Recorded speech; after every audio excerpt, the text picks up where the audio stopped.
ధనియాలు 1 table spoon తీసుకోవాలి. 2 table spoon పచ్చిశనగపప్పు వేసుకోవాలి. 2 టేబుల్ స్పూన్లు కందిపప్పు వేసుకోవాలి. 2 టేబుల్ స్పూన్లు మినపప్పు వేసుకోవాలి. 1 టేబుల్ స్పూన్ జీలకర్ర వేసుకోవాలి. జీలకర్ర ధనియాలు ఒకటే కొలత తీసుకోవాలి. ఇవి లో ఫ్లేమ్ మీద కొంచెం కలర్ మారే వరకు ఫ్రై చేసుకోవాలి.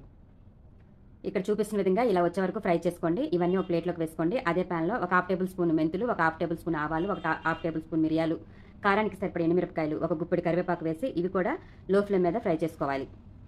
ఇప్పుడు ఇవన్నీ పూర్తిగా చల్లారిన తర్వాత ఈ పప్పు దినుసులన్నీ కూడా మిక్సీలో వేసుకొని మెత్తగా పొడి చేసుకోవాలి. చాలా బాగుంటుందండి టేస్ట్. ఒకసారి ఇలా ట్రై చేయండి ఫ్రెండ్స్. ఇది ఫ్రిడ్జ్లో స్టోర్ చేసుకుంటే 6 మంత్స్ అయినా సరే పాడవకుండా ఉంటుంది. సో మిక్సీ పట్టేటప్పుడు 1/2 టేబుల్ స్పూను ఇంగువ, 1/2 టేబుల్ స్పూన్ పసుపు వేసి ఫోర్స్గా గ్రైండ్ చేయండి. ఇక్కడ చూపించిన విధంగా ఇలా మెత్తగా పొడి చేయండి. చాలా బాగుంటుంది టేస్ట్గా. ఒక 2 టేబుల్ స్పూన్లు ఈ పొడి వేసుకొని సాంబార్ వేసుకున్నారంటే కమ్మగా ఉంటుంది. ఒకసారి ఇలా ట్రై చేయండి ఫ్రెండ్స్. నచ్చితే లైక్ చేయండి. Thank you for watching.